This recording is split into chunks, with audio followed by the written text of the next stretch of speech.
우리 아까 사회복지 실천 얘기를 하다가 실천, 인간행동과 사회환경이라고 하는 제목 얘기를 하다가 사회복지 실천이 무엇이냐 얘기까지 나왔었습니다. 사회복지 실천은 누가 하느냐, 그래서 사회복지사가 한다. 그리고 누구에게 하느냐, 이거 되게 중요한 프레임이에요. 누구에게 합니까? 사람인데 그것을 크게 네 등분 나눈다 그랬죠. 그게 뭐예요? 개인, 가족, 집단, 지역사회. 다시 한번 뭐요? 개인, 가족, 집단, 지역사회. 그렇죠. 그래서 개인을 대상으로 할 것이냐, 그게 이제 케이스워크, 개별 사회 사업이고, 가족은 우리가 보통 가족 치료라고 하는 용어를 사용하죠. 가족을 사회복지 실천의 대상으로 분류한 역사는 얼마 되질 않아요. 우리가 개인과 집단과 지역사회에 대한 구분은 1929년에 미국에서 열렸던 그 밀포드 회의에서 갈라졌다는 거 앞에서 공부하셨죠.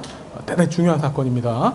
기억해 두시고, 자, 그 가족은 가족 치료라고 해서 우리가 치료 모델들을 실천 기술론 시간에 구체적으로 공부할 겁니다.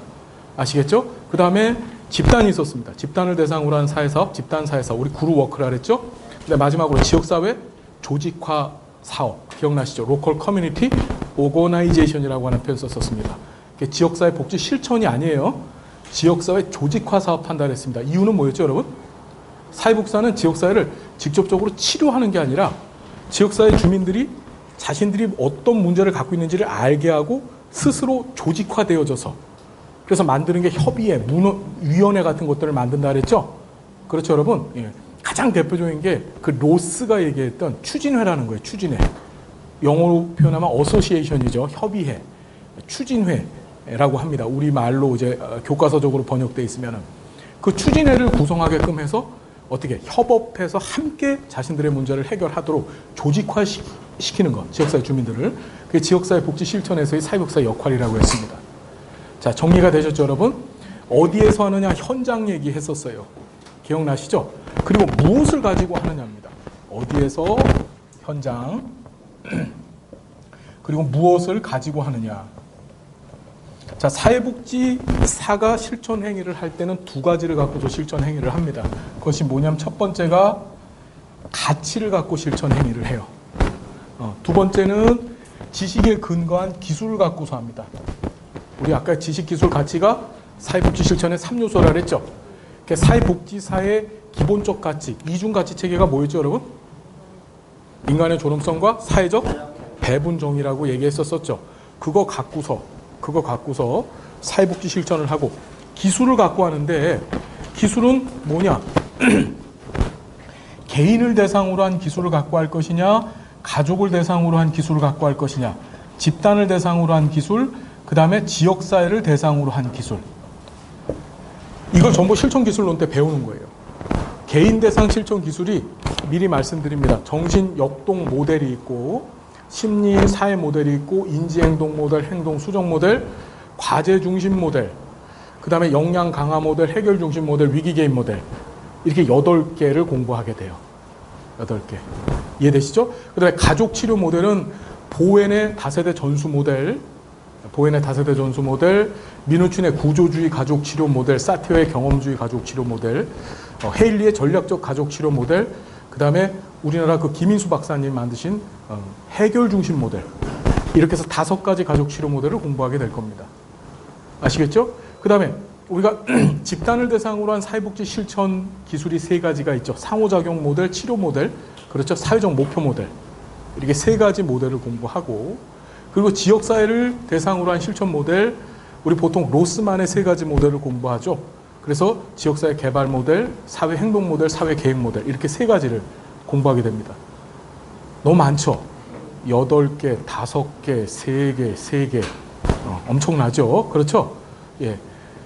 많지만 핵심적인 것들이 있고 하셔야 된다고 생각하셔야 돼요.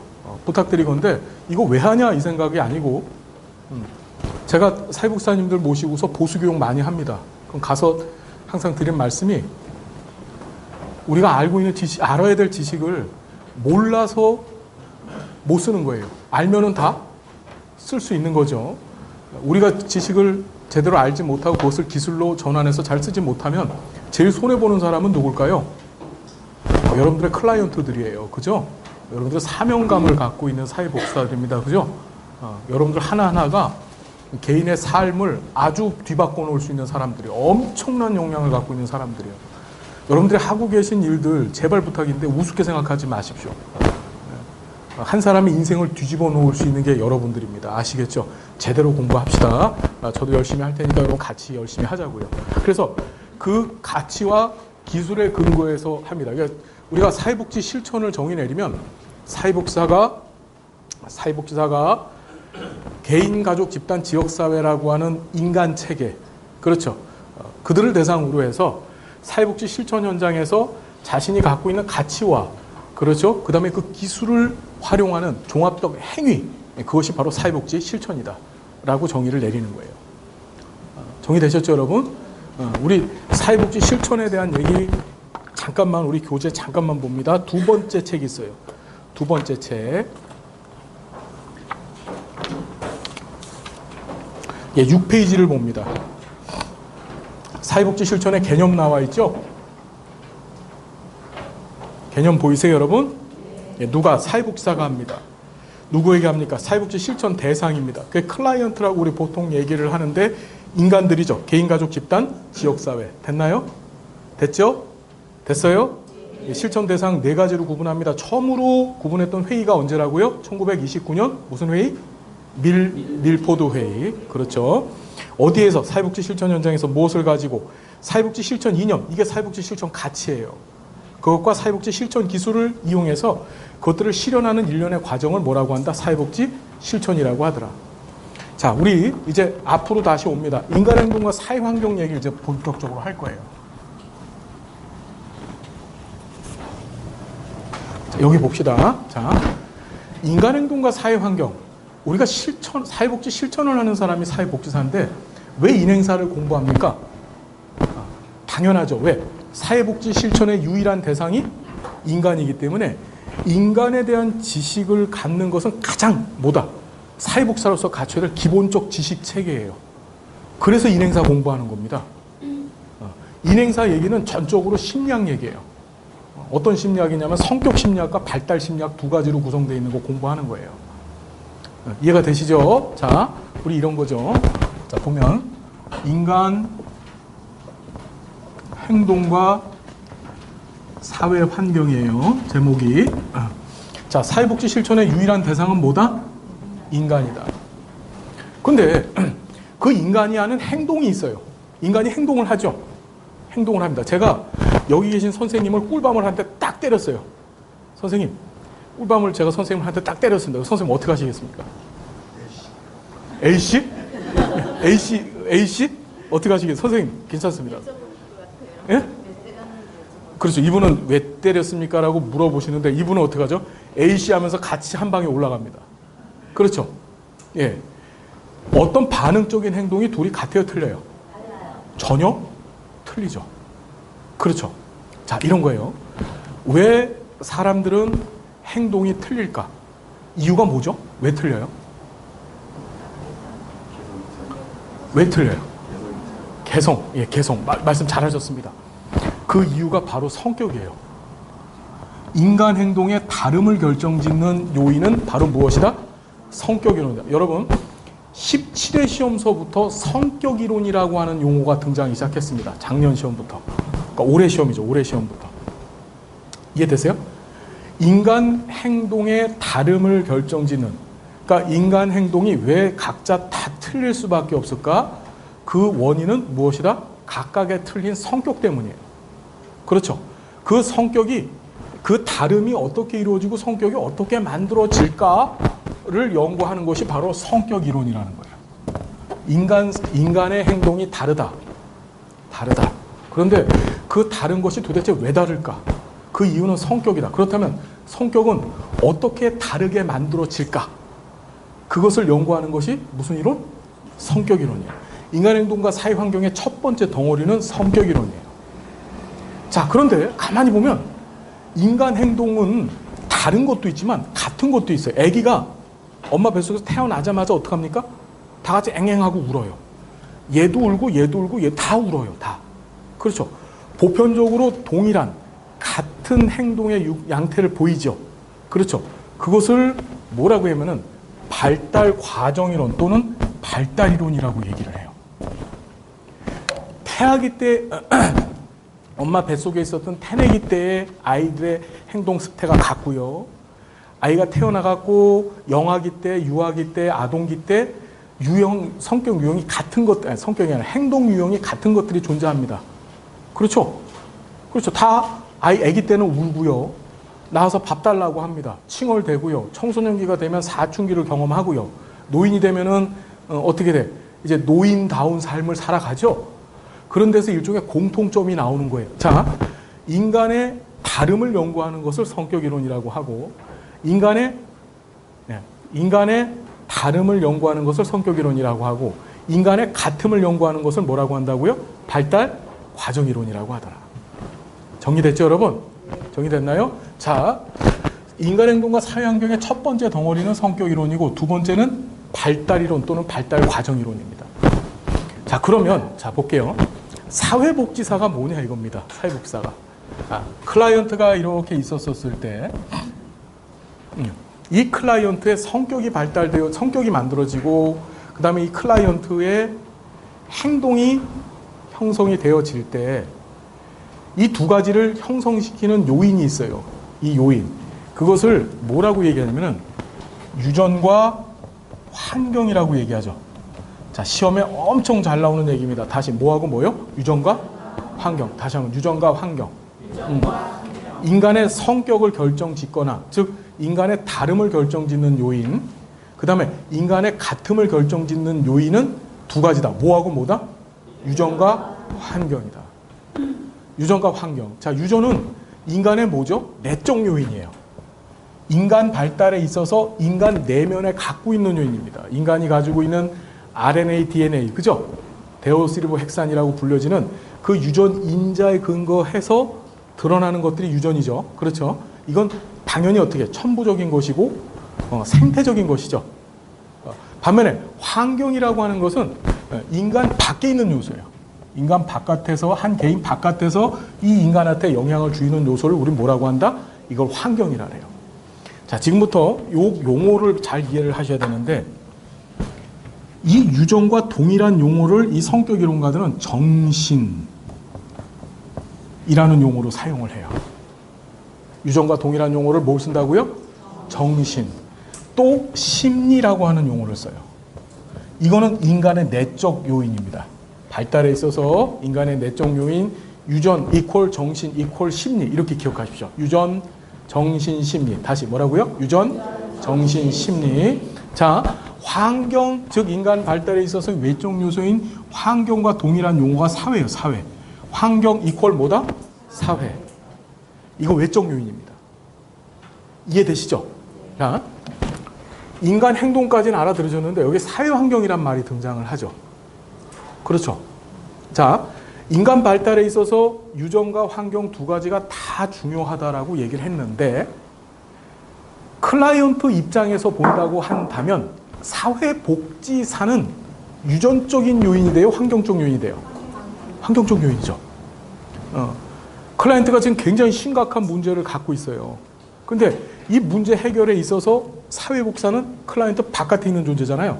이 바깥에 있는 존재가 개입을 해서 클라이언트의 변화를 유도하죠. 이해되죠? 그러니까 자, 중요한 게 유전과 환경이라고는 요인이 있었을 때 사회복지사가 유전적인 부분에 개입할 수 있어요? 없어요? 우리가 유전을 바꿀 수 있어요? 유전적인 요인을? 우린 못 바꾸죠? 그거 하려고 했던 사람이 황우석 씨였는데, 예, 그분이 어떻게 사기꾼으로 증명이 됐어요. 그렇죠? 예, 유전적인 거 못 바꿨어요. 사회복지사는 유전적인 부분에 개입하는 사람들이 아니에요.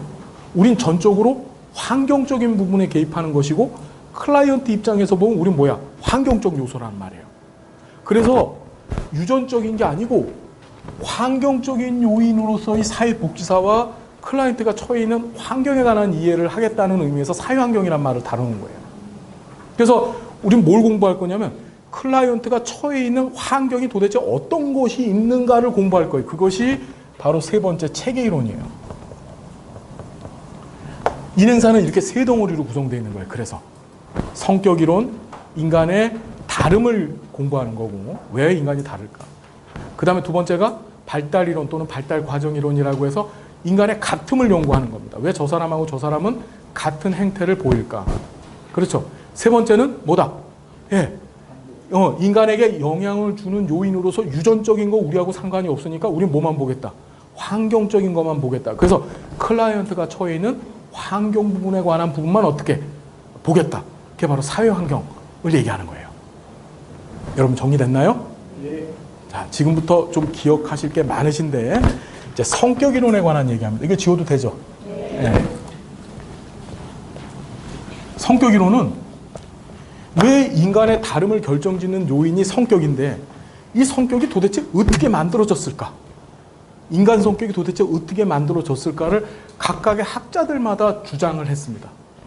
인간 성격이 어떻게 만들어졌을까를 학자들마다 주장을 한 거예요. 그래서 총 덩어리가 3개가 있는데 이걸 반드시 기억해야 됩니다.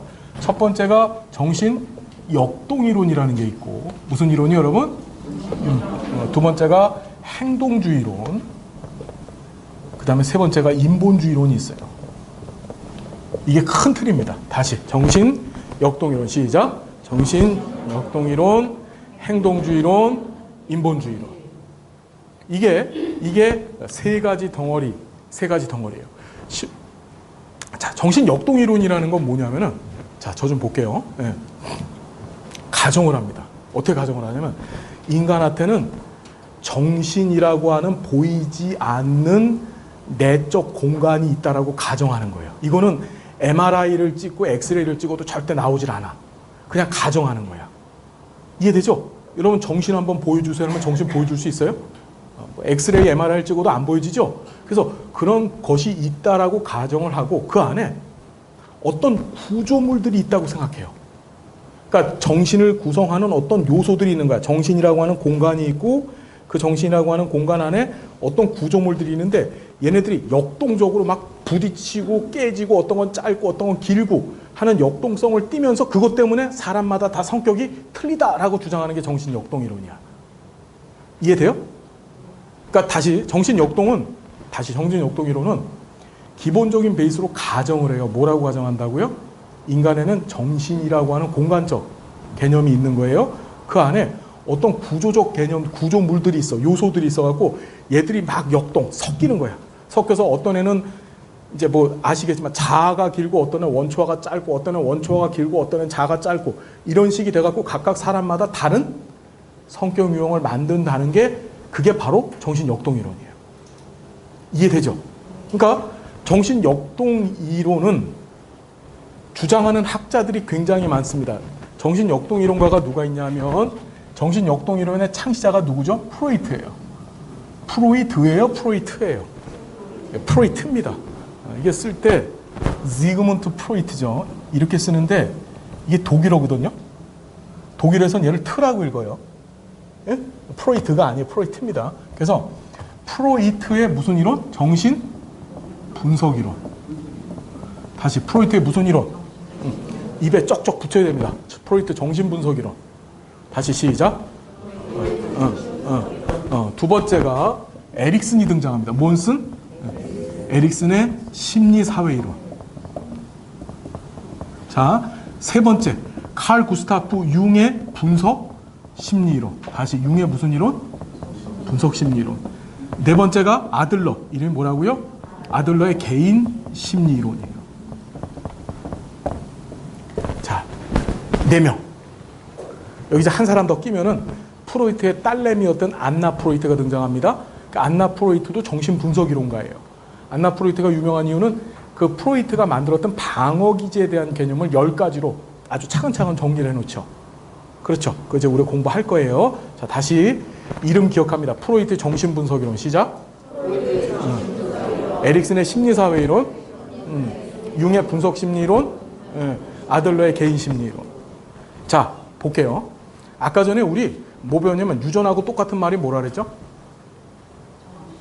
정신, 심리라 그랬죠. 그렇죠. 여기 보세요. 프로이트의 정신 분석 이론이죠. 정신자 들어갔죠. 얘는 뭐를 강조하고 있는 거예요? 유전 강조하고 있는 거예요. 유전. 프로이트는 뭐라고 얘기하면 아기가 엄마 뱃속에서 태어날 때부터 원초화, 다시 뭐라고요? 좀 이따 얘기할 겁니다. 구체적으로. 원초화라고 하는 본능적인 요소를 갖고 태어난 거야.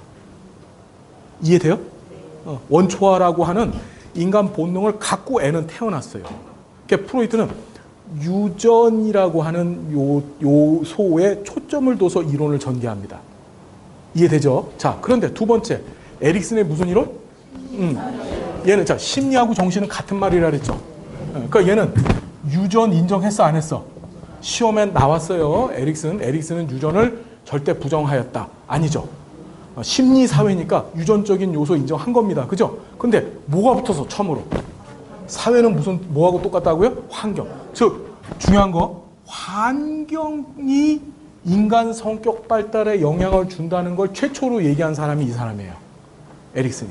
그러니까 환경적인 요인을 강조한 거야. 유전과 플러스 환경적인 요인도 강조한 거야. 이해돼요? 그 다음에 세 번째가 융입니다. 융의 무슨 이론? 순서. 얘도 뭐가 들어갔어? 심리자 들어갔어요. 유전 인정했어, 안 했어? 유전 인정 왜 안 해? 인정했지. 인정한 거예요. 그 다음에 자, 아들러 개인 뭐 들어갔죠? 심리. 얘도 유전 인정했어, 안 했어? 했어요. 무슨 말인지 알겠죠? 자, 행동주의는 우리 큰 틀만 지금 잡는 거예요. 큰 틀만. 행동주의 봅니다. 행동주의는 이게 미국에서 시작한, 얘네는 전부 독일 사람들이야. 독일이 뿌리야. 정확히 얘기하면 프로이트는 오스트리아 사람인데, 오스트리아나 독일이나 전부 다 게르만족들이죠. 얘네들의 취미생활이 뭐야? 사색이죠, 사색. 독일하면 철학이 유명하잖아요. 안 가봐서 모르죠? 이 사람들은 밥 먹고 하는 게 사색이야. 그러니까 고민하고 생각하고 이래서 이론 체계를 만들어냈어. 그러니까 같은 성격이 만들어진 이유를 설명하는데도 각자 얘기들이 전부 다 틀려. 이해되시죠? 어떤 얘기인지? 그 이론 체계가 굉장히 넓고 많아요. 그리고 서로 비방도 되게 세고, 예를 들어 융하고 아들러하고 프로이트는 원수관계였었어요. 원수관계. 자, 여기에 대해서 이 실용주의자들인 미국 사람들이 저것들 이상한 애들이다. 저들 또라이 아니야? 왜 보이지도 않는 정신을 놓고서 얘기를 해? 어떻게 인간 정신, 이건 입증할 수 있어요, 없어요? 입증 안 되죠? 그 안에 무슨 원초와 초자가 있다는데 MRI, 엑스레이를 아무리 찍어도 나오지가 않는데 저게 무슨 과학이야, 철학이지. 이러면서 아주 비판을 합니다. 그래서 누가 등장해요? 행동주의가 등장을 해요. 행동주의는 아주 실용주의적이면서도 과학적인 접근 방법을 사용해요. 이 사람들은 성격이 어떻게 만들어진다고 주장을 하냐면은, 행동주의자들은 인간 성격은 강화. 강화 들어봤나요? 강화 무슨 뜻이에요? 강화. 예? 그렇죠. 예. 강화 뜻 정확히 하시는 분. 강화. 강화. 이 강자가 무슨 강자일까요? 예? 강직할 강이야? 강점할 때 강?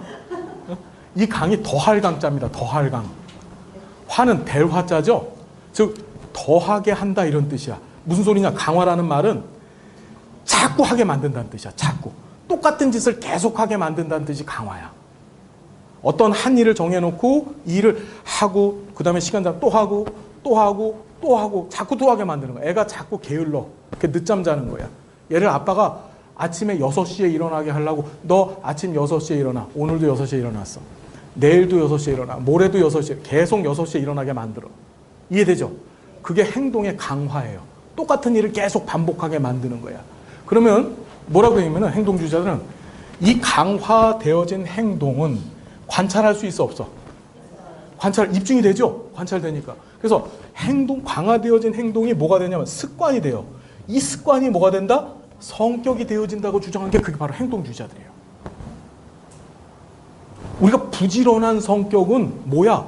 아침에 일찍 일어나는 거에서부터 시작하는 거예요. 그러면 아침에 계속 일찍 일어나는 행동이 반복되어지면 얘는 부지런한 애가 되는 거야. 무슨 말인지 여러분 이해가 되십니까? 그렇죠. 자, 그래서 이 행동주의는 기본적인 베이스가 뭐야? 강화에서 시작돼요. 강화는 무슨 뜻이라고요? 똑같은 행동 반복하는 거야. 그렇죠. 자, 행동주의자들 누가 있느냐? 행동주의의 근본적인 뿌리는 누구죠, 여러분? 파블로프. 누구요? 파블로프라고 불려지는 러시아의 과학자예요. 이 사람이 고전적 조건화 이론.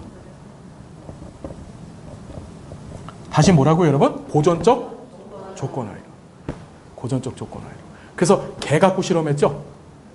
개를 갖고서 중성 자극이라는 것을 실험을 했어요. 우리 공부할 겁니다. 그렇죠. 근데 파블로프 자체가 중요한 게 아니고 파블로프의 실험에 영향을 받아서 행동주의의 대부라고 불려지는 누구? 스키너 아저씨가 등장합니다. 스키너. 뭔 아저씨? 미국 사람 스키너가 등장하는데 이 사람이 뭘 만들어서 조작적 조건화 이론. 다시 뭐라고요? 핵심은 이거야. 핵심은 조작적 조건화 이론. 다시 시작해보자. 파블로프 고전적 조건화 이론. 입에 붙어야 돼. 시험에 나와요. 그렇게. 다시 파블로프 고전적 조건화 이론. 스키너 조작적 조건화 이론. 스키너 조작. 자, 조작적 조건이라고 하는 말은 무슨 뜻일까? 조작. 자, 이런 거야. 이거 하나를 더 먼저 얘기하고. 세 번째 아저씨가 하나 등장하는데 그 아저씨가 반두라예요. 뭔 두라? 이 사람 행동주의자입니다. 사회학습 이론. 다시 무슨 이론? 사회학습. 자, 세 가지가 행동주의입니다. 다시 세 명 기억해 봅니다. 시작. 스키너 조작적 조건화 이론. 반두라. 여러분 부탁인데 집에 가서 할 생각하지 마시고 여기서 알아갖고 가는 거예요. 해서 안 되는 일은 세상에 하나도 없습니다. 예? 여러분들이 저는 그렇게 생각해요. 현장에 나가셔서 여러분들이 만날 복지사들이 어떤 사람들이에요? 지치고 힘든 사람이 맞아요? 예, 근데 그런 사람들이 아니고 포기한 사람들이에요.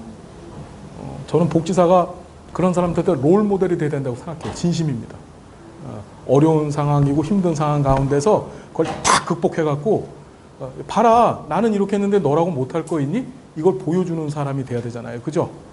복지사가 그런 사람이 돼야 돼요. 복지사는 모범 본이 되는 사람. 모델링 아시겠죠? 예. 지금 피곤한 거 압니다. 힘내세요. 예. 잠이여 물러나라. 알았죠? 예. 그래서 자 조작적 조건화 이론 반두라의 사회학습 이론인데 이 스키너의 조작적 조건화 이론은 무슨 뜻이냐면 이건 뭐냐면 내가 너의 행동을 마음대로 조작하겠다 이런 뜻이에요. 내가 네 행동을 마음대로 조작하겠다. 무슨 소리냐면 스키너는 자 강화와 처벌 뭐예요 여러분? 강화와 처벌이라고 하는 수단을 통해서 제3자가 원하는 방식으로 타인의 행동을 바꿔놓을 수 있다고 본 거예요. 다시 뭐하고 뭘 통해서? 강화는 무슨 뜻이라고요? 특정 행동을 반복하는 거라 그래서 처벌은 강화의 반대말이야. 강화가 어떤 특정 행동의 빈도수를 증가시키는 거야. 자꾸 똑같은 일을 하게 만드는 거야. 그런데 처벌은 반대로 어떤 특정의 행동의 빈도수를 줄이는 거야. 그게 처벌이야. 그 강화 종류 안에도 정적 강화, 부적 강화, 처벌 안에도 정적 처벌, 부적 처벌이 있어요. 우리 그거 좀 이따 얘기합시다. 자, 그런데 스키너는 잘 봐요. 내가 네 행동을 조작하겠다야. 그러니까 제 입장에서 보면 뭐지? 내 행동은 쟤한테 조작당하는 거죠. 이 얘기는 무슨 소리냐면 나는 내 행동을 내 마음대로 할 수 있는 사람이 아니야. 못해. 스키너의 인간과는 사분이 인간은 기계적이고 수동적이에요. 제가 시키는 대로, 제가 만들어내는 대로 내 행동이 만들어지는 거야. 제가 어떻게 하는가에 따라서, 즉 제3자, 강화자가 내 행동을 마음대로 좌지우지 할 수 있다고 봐. 스키너 입장에서는. 쟤를 바보 만들 수도 있고 쟤를 천재 만들 수도 있는 거야. 스키너가 그 자신의 책이 있어요. 프레드리히 스키너의 그 책에 보면은 그 책 제목이 강화 이론에 관한 그 심리학적 고찰이라고 하는 유명한 책이 있습니다. 그 책에 보면 서문에 프리퍼스 서문에 이렇게 써놨어요. 인간은 백지다. 백지가 뭔지 아시죠? 하얀색 종이야. 그러면 제3자인 내가 쟤를 이 백지에다가 내가 뭘 하냐에 따라서 백지에 어떤 그림이 그려지는 건 전부 내 능력이야. 강화시키는 사람. 그럼 강화자는 어떤 존재야? 아주 수동적인 존재죠. 제가 만드는 대로 난 만들어지는 거잖아. 이해되시죠? 어떤 얘기인지? 예. 자, 거기에 반한 게 바로 반두라예요. 반두라도 강화를 인정했어, 안 했어? 행동주의자니까 강화 인정합니다. 어떤 특정 행동이 반복이 되어지면은 그것이 동기화되어져서 그것이 습관이 되어지고 자기 성격이 되어진다는 얘기를 한 거예요. 근데 얘는 어떤 얘기를 하냐면 자기 강화라는 얘기를 해요. 무슨 강화? 얘는 타인에 의해서만 강화되는 거야. 스키너는 뭐라고? 타인. 제3자만이 얘를 강화시켜 줄 수 있어. 이해되죠? 스키너는. 이해돼요? 그런데 이 반두라는 지 스스로 자기를 강화시키는 거야. 아, 나 저 행동, 야, 이제 관찰학습이 등장하죠. 반두라는. 야, 저 행동, 야, 뒷다 재밌다. 야, 나 저거 계속 따라해야지. 지가 스스로 자기 행동을 자꾸 반복시켜. 반두라는. 그걸 무슨 강화? 자기 강화라래요. 자기 강화. 스키너는 자기 강화가 돼, 안 돼요? 안 돼. 남한테 강화를 당해야만 돼. 스키너는. 근데 얘는 자기 스스로 자기를 강화할 수 있는 거야. 반두라는. 그 차이점이야. 무슨 말인지 이해되시죠? 자, 이 안에 심리자 들어가 있어요? 안 들어가 있어요? 그러니까 유전 인정했어? 안 했어? 유전 부정한 거예요. 무슨 말인지 알겠죠? 자, 세 번째 인본주의가 등장합니다. 인본이라는 말은 말 그대로 휴머니즘이에요. 예? 예. 휴머니즘. 그러니까 이런 거죠. 정신역동 이론의 프로이트를 가만히 보면은 프로이트 이제 우리가 오늘 구체적으로 공부할 건데 얘는 인간을 긍정적으로 볼까 부정적으로 볼까? 굉장히 부정적이야. 저건 본능에 충실한 짐승이야. 짐승. 원초화의 무의식 속 원초화에 근거한 짐승하고 틀릴 게 없는 존재예요. 프로이트 관점에서는. 자, 행동주의의 대부인 스키너 입장에서 봐도 어떻게 돼?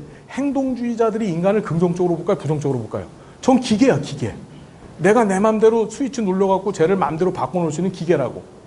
그러니까 정신역동 이론의 대부인 프로이트 입장에서 봐도 인간은 이상한 거고, 그 다음에 스키너 입장에서 인간을 봐도 인간은 굉장히 기계적인 존재, 수동적인 존재, 별 볼 일 없는 존재지요.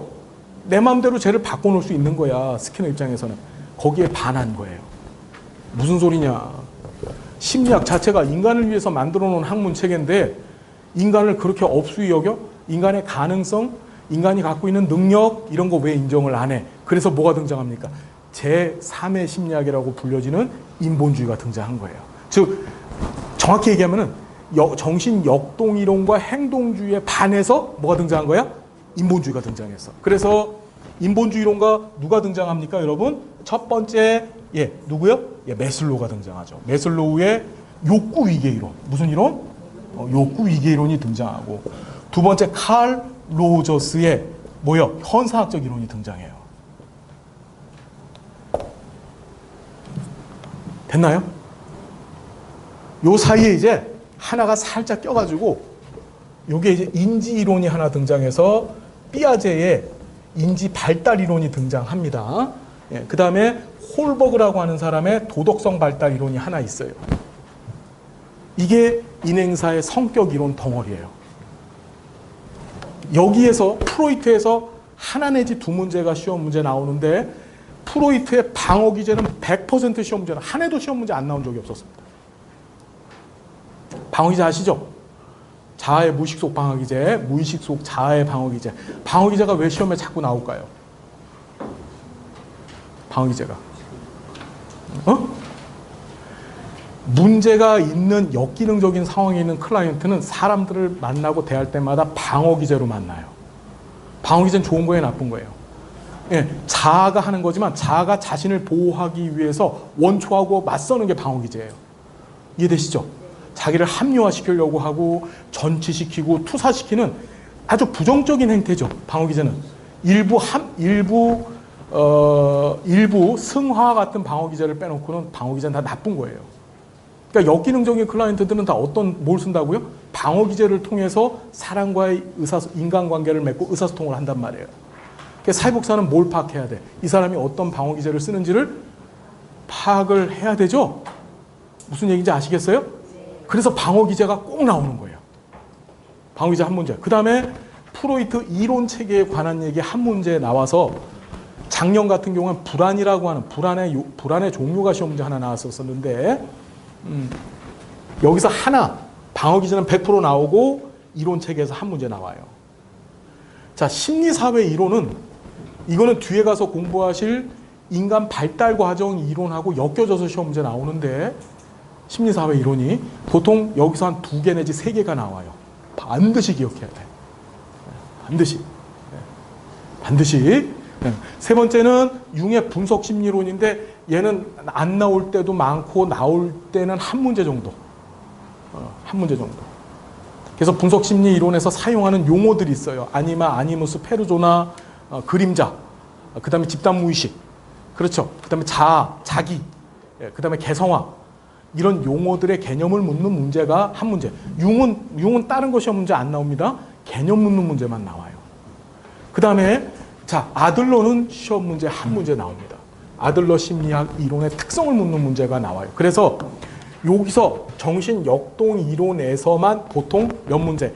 5에서 많을 때 5, 적으면 한 4문제. 이해되시죠? 발달 과정 이론하고 에릭슨을 묶어놨었을 때는 한 7문제까지도 나와요.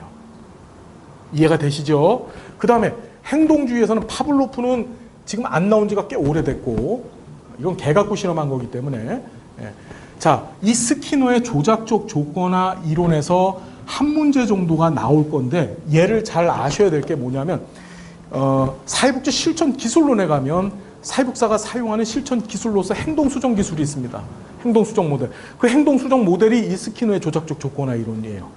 그래서 이게 실천 기술론에서도 한 문제 나오는 거야. 그러니까 토탈 2문제가 나와요. 실천 기술론에서 하나, 그 다음에 인행사에서 하나. 여기서 2문제. 오케이? 예. 그 다음에 반두라의 사회학습 이론에서 하나. 관찰학습 과정, 주의과정, 보정과정, 운동재생과정, 동기화과정 이렇게 해서 4단계에 관한 얘기가 시험 문제 나옵니다. 하나. 그러니까 여기서 토탈 몇 문제? 많으면 3개, 적으면 2개. 됐죠? 근데 이 스키노의 이론은 어디다? 실천 기술론에서도 한 문제가 나온다. 됐죠? 됐죠? 그 다음에 메슬로우에서 하나, 로저스에서 하나. 메슬로우에 관한 얘기는 어디서 나오냐면 사회복지 행정론.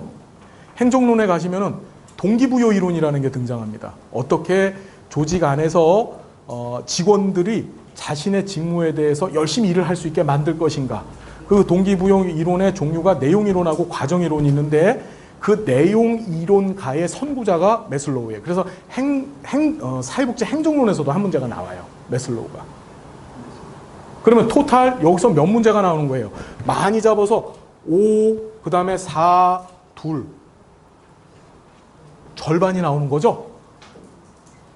그리고 17회 시험, 작년 시험부터 아주 재밌는 현상이 벌어졌어요.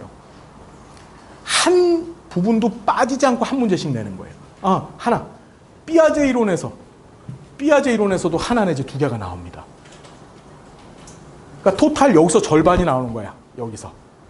이해되시죠? 25문제 중에서 절반이 여기서 등장을 하더라. 정리되셨습니까, 여러분? 예. 자, 우리가 그걸 이제 세부적으로 살펴볼 것이고, 그 다음에 인간 발달 과정 이론 봅시다. 인간 발달 과정 이론은 무슨 개념이라 그랬죠, 여러분? 인간의 행동은 왜 똑같은가? 동일함을 연구하는 거라 그랬죠? 그렇죠? 그렇죠? 예. 그래서 인간 발달의 과정이 있습니다. 맨 처음에 태아기가 있고, 영아기, 유아기, 아동기, 청소년기, 청년기, 중년기, 노년기. 시험 문제는 항상 2단계로 나왔어요. 연희 책에 보면은 학교 교과서마다 여기 인행사 무슨 교과서로 공부했어요? 김동배 박사님 걸로 하지 않았어? 인간행동과 사회복지 실천? 그걸로 했지. 거기 보면은 무슨 거른마기 뭐 이런 것들이 있어요. 근데 시험은 항상 이렇게 나와. 태아기, 영아기, 유아기, 아동기, 청소년기, 중년기, 노년기. 오케이? 이거 기억해야 돼, 말해야 돼요? 반드시 기억해. 이 프레임을 기억해야 돼. 나이가 어떻게 나오느냐? 자, 시험에 나올 때는 항상 이 기수 옆에 나이를 달아서 나오는데 얘는 나이가 없겠지? 영아기는 항상 몇 살? 0에서 2세야. 머릿속에다 영아기를 머릿속에 담습니다. 어떻게 담냐? 기는 애기를 머릿속에 담아. 영아기 하면은 뭐? 기는 애기. 그러니까 기는 아이의 특성들을 지금부터 공부하게 될 거예요. 아시겠죠? 기는 아기, 그걸 머릿속에 담으세요. 자, 그 다음에 유아기는 3에서 6세로 항상 나옵니다. 시험 문제. 몇 살? 3에서 6세. 얘는 걷는 아기야. 걷는 아기. 자, 유아기는 지금 제 강의가 좀 빠른가요? 에릭슨 같은 경우에는 여기를 학령 전기라고 표현을 했고 또 유희기라고 표현을 했습니다. 유희기. 유희라는 말이 뭐죠? 유희라는 말은 신나게 논다는 pleasure time이야. 말 그대로 즐거운 시간을 보낼 때야. 아직 학교에 안 간 거야.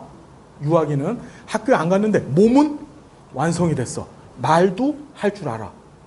이해되죠? 삐아제는 이때를 전조잡기라고 얘기했는데 전조잡기 아이들은 말도 기똥차게 하고 막 운동, 몸도 막 걷고 뛰고 다 할 줄 알아. 근데 학교라고 하는 구속되어져 있는 사회생활을 하지 않아. 그러니까 이때는 뭐 하는 거야? 신나게 놀 때야. 물론 우리나라 애들하고는 상관이 없죠. 예, 우리나라 애들하고는 상관이 없지만 그래서 프레저 타임이야. 그러니까 유아기 때를 여러분들이 상상하실 때는 걷고 말하고 노는 아이, 이걸 생각해야 돼. 지금부터. 왜 이런 얘기를 하냐면 시험 문제에 그 특징을 묻는 문제가 나와요. 아시겠어요? 그러니까 유아기 이렇게 뭐라고 하냐면 어떤 개념으로서 교과서적인 내용을 담는 것보다 상황을 여러분들이 겪어왔고 또 보아왔던 상황들이잖아요. 그걸 머릿속에 그리라는 얘기야. 아시겠어요? 그러니까 유아기는 뭐라고요? 걷고 말하는 애. 그죠? 걷고 말하는 애 생각하시고. 자, 아동기를 학령기라 그래요. 이 아동기라는 말이 나오면 이건 6에서 12세인데 초등학교, 학교 간 거예요. 학교. 어디 갔다고요? 학교. 그래서 학교 다니는 애야. 학교 다니는 애. 그러니까 이 아동기는 최초로 아이가 사회생활을 시작하고 삶의 직접적인 사회적 구속을 받는 시기야. 학교 가서 숙제도 내서 숙제도 해야 되고 선생님이 시키는 대로 해야 되고 친구들하고 어울려야 되는 거야. 그게 아동기야. 아동기 하면 머릿속에 뭘 담아요? 학교 가서 공부하는 애기. 그렇게 생각해야 돼요. 아시겠어요? 아동기는 학교가 있는 애야. 됐습니까, 여러분? 예. 그 다음에 청소년기에 대한 연령 규범하고 이 청년기에 대한 연령 규범이 이게 재밌는 게 시험마다 틀려. 지금. 왜냐면 학자마다 틀린데 우리 어디 보시냐면은 첫 번째 책 좀 볼게요.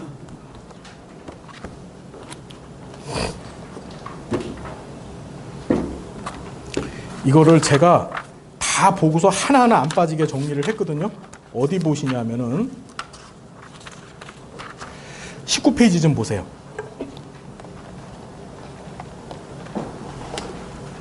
인간 발달 단계 구분 나와 있죠? 예. 9에서 17회 시험까지를 전부 다 분석을 해놓은 건데 태아기, 영아기, 유아기, 아동기, 청소년기, 청년기, 중년기, 노년기 돼 있죠, 여러분? 0에서 2세 영아기라는 것은 똑같았어요. 모든 시험에서. 그 유아기도 그렇고 아동기까지 7에서 12세, 6에서 12세가 아니고 7에서 12세. 이걸 왜 6이라 그랬지? 그러니까 초등학교 간 거야. 초등학교 가 있는 거예요. 이건 똑같았는데 청소년기, 청년기, 중년기의 시점들, 특히 청소년기하고 청년기의 종점들은 틀렸어. 뭔 말인지 알겠지요? 자, 그럼 이걸 어떻게 생각하냐면은, 자, 보세요. 청소년기는 여기 좀 보세요. 이거 보세요. 자, 청소년기하고 청년기가 시험 문제에 나올 텐데 청소년기 같은 경우에는 뭐 할 때냐면 대학교 가기 전까지 사춘기, 반항하는 애들, 이걸 머릿속에 상상하세요.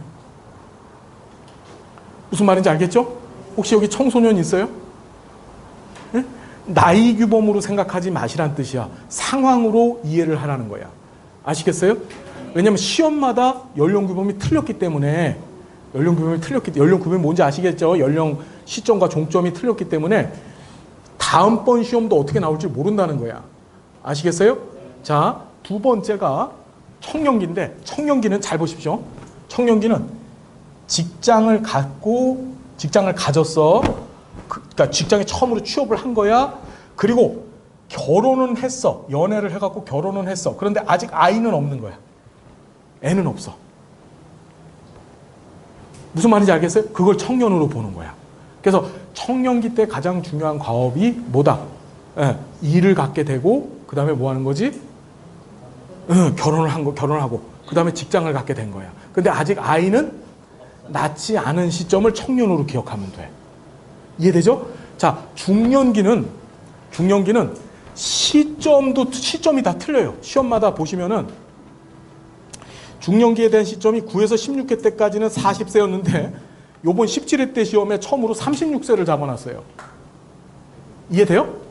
예. 자, 이건 뭐냐면 각각의 인행사 교재를 쓰신 교수님들의 책이 다 틀리기 때문에 출제위원들이 시험 볼 때 12명이 시험 본다 그랬죠? 제가 12명이 모여갖고 그 짓 한다 그랬죠. 근데 책을 한 30권 주고서 거기서 내라고 해요. 기출문제하고. 그럼 이제 본인들이 그걸 뒤지면서 내는 거야. 그러면 책마다 학자들이 구분해 놓은 게 틀리기 때문에 이런 현상이 벌어진 거야. 그러니까 중년기도 시점이 틀리게 나올 텐데 노년의 시점이 64세까지가 중년의 종점이라는 건 똑같아요. 아시겠죠? 그런데 시점은 다 틀린데 어떻게 생각하냐면 이제 직장에서 진급도 좀 하고 중요한 거 자식을 낳아서 키우는 거야. 그게 중년이야. 자식을 낳아서 키우는 시점. 네. 노년은 뭐죠? 노년은 애들이 다 떠나가고 이제 뭐야? 두 부부만 남아있는 머리 하얀 사람들 생각하면 되는데 나이는 항상 시험에 몇 살? 65세로 나왔어요. 65세. 자, 이게 발달 과정 이론이에요. 예? 예? 예? 애기들이 없을 때. 중년은 애기들이 있어야 되는 거예요. 중년은 애기들이 있고 청년은 애기들이 없는 걸로 상상을 하셔야 돼요. 아시겠죠? 갓 직장을 잡아가지고 그 다음에 연애 잔뜩 해갖고 이제 딴딴따단 결혼을 해서 한참 허니문을 즐기고 있었을 그때였었어. 아직 애는 안 난 거야. 그게 청년이야. 정리됐죠? 머릿속에 해당 내용들을 상상을 하시면서 시험 문제를 푸시면 다 풀려요. 아시겠나요? 네. 아시겠죠? 그래서 아동기 하면은 뭐야? 초등학생 다니는 애들구나. 이렇게 생각하면 되고. 됐죠? 유아기. 유아기는 뭐야? 얘 걷고 말하고 까불고 다니는 애구나. 이렇게 생각하시면 되고. 영아기는 기는 애구나. 이렇게 생각을 하시라 이 말입니다. 됐습니까, 여러분? 네. 예. 정리됐죠? 네. 자, 그 다음에 세 번째가 체계 이론인데 체계 이론도 용어 위주로 나올 겁니다. 용어 위주로. 그래서 우리가 접하게 될 사회 체계 종류가 가족 체계, 집단 체계, 조직 체계, 그 다음에 지역 사회 체계, 그 다음에 문화 체계 이렇게 5가지가 있어요. 근데 그 체계들 중에서 인행사에서는 문화 체계만 시험 문제 나와요. 문화 체계, 문화 체계만. 예. 나머지 가족 체계는 실천 기술론에서 시험 문제 나오고, 집단 체계도 실천 기술론에서 나오고, 조직 체계는 사회복지 행정론에서 나와요. 그러니까 문화 체계가 100% 시험 문제 인행사에 나온다는 것만 일단 건져 놓고 가세요. 무슨 체계요? 문화 체계. 자, 큰 틀 잡히셨어요? 이제부터 프로이트부터 하나하나씩 시작해 볼게요.